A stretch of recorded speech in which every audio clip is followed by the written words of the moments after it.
Welcome back to your ultimate pit stop, Piston Pundit. Today we're diving into a seismic shift shaking the North American automotive and trade landscape. For decades, Canada and the US shared one of the world's tightest automotive ecosystems. Engines, steel, and entire supply chains flowed seamlessly across the border. But now, the gears have jammed. With the US debt hitting $37 trillion and tariffs cranking up to record highs, Canada isn't just holding steady, it's rewriting the rulebook. Let's break down how this realignment is reshaping debt, trade, and most of all, the cars we drive.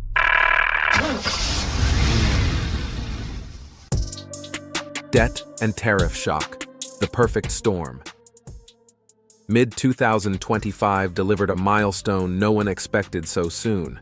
The U.S. national debt blasting through $37 trillion, a figure once projected for the 2030s.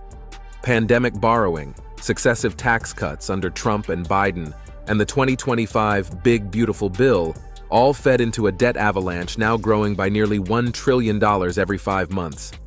Washington's answer? Tariffs. On August 1st, it slapped a 35% duty on Canadian imports, cracked down on rerouted goods, and reinforced Section 232 tariffs on steel, aluminum, and autos. Justifications ranged from national security to fentanyl trafficking, but the real hit landed on consumers and automakers. Detroit, already battling labor costs and expensive EV batteries, saw Canadian aluminum and steel, critical for frames, panels, and drivetrains, spike in price. Dealers now report sticker increases of $1,200 to $2,500 per vehicle, pushing buyers out of the market. Instead of bending Ottawa, tariffs revealed Washington's own weaknesses: ballooning debt, high interest rates, and costlier goods. Rather than cornering Canada, the U.S. set the stage for its northern neighbor to seize new leverage. And that set the tone for Canada's unexpected response, a resilience that turned defense into offense. Canada's resilience: boycotts, diversification, and new alliances.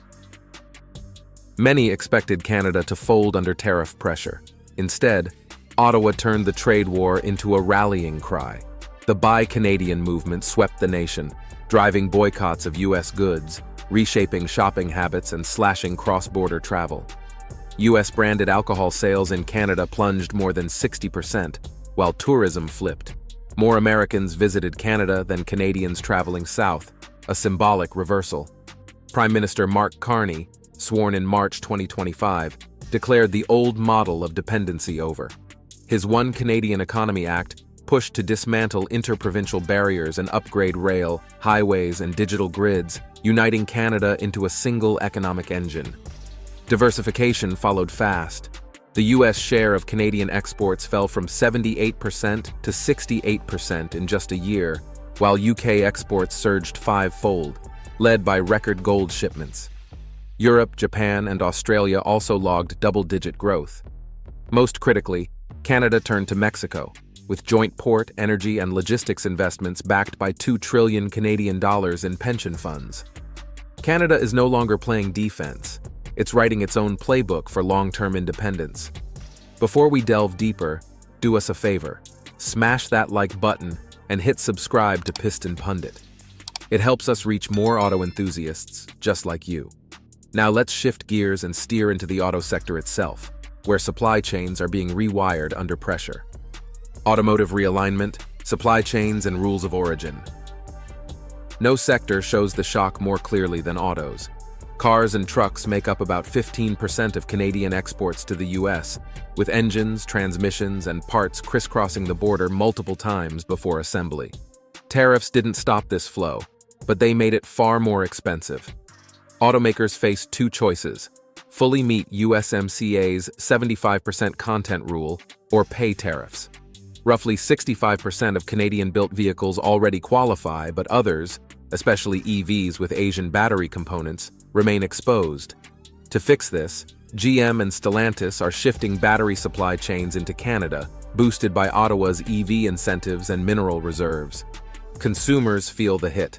By summer 2025, the average Canadian-made SUV cost U.S. buyers $1,500 to $2,000 more. Trucks and crossovers sit unsold, while Canadian buyers driven by patriotism keep demand alive at home. Geography is shifting too. Cargo once bound for Detroit now flows through Halifax, Vancouver, and Montreal, with rail hubs in Alberta and Ontario linking directly to Mexico. And while autos show the costs clearly, another Canadian lever, energy, has quietly given Ottawa leverage tariffs can't touch. Energy, Canada's quiet advantage. If autos are Canada's pistons, oil is the torque behind them. The U.S. imports more crude from Canada than any other nation, locked into pipelines and refineries designed for Canadian heavy crude. Unlike auto parts, these flows can't be easily swapped. Any disruption would spike U.S. gas prices and ignite political backlash. This dependency gives Ottawa quiet leverage.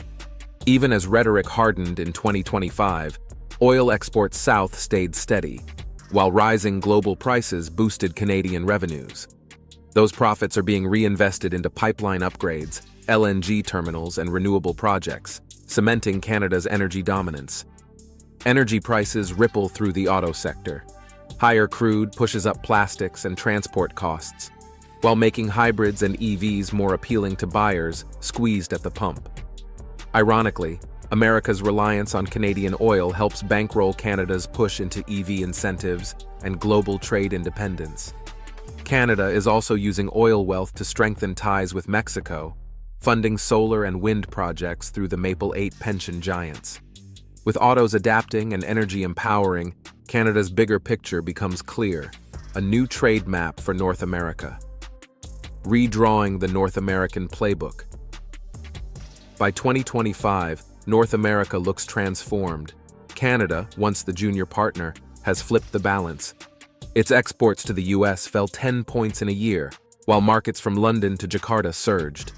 Energy exports remain vital, autos are adapting, and infrastructure is being rebuilt to bypass U.S. choke points.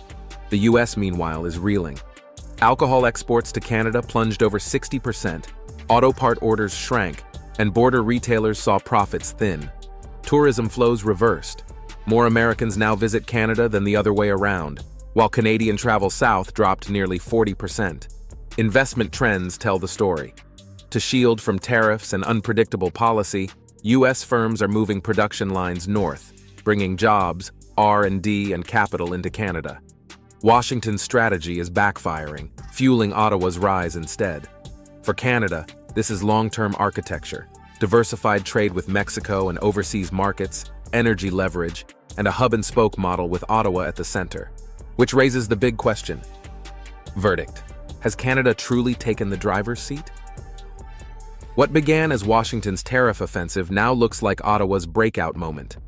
Instead of crumbling, Canada doubled down, mobilizing a national boycott, forging the Maple Aztec axis with Mexico, and leveraging oil into quiet power.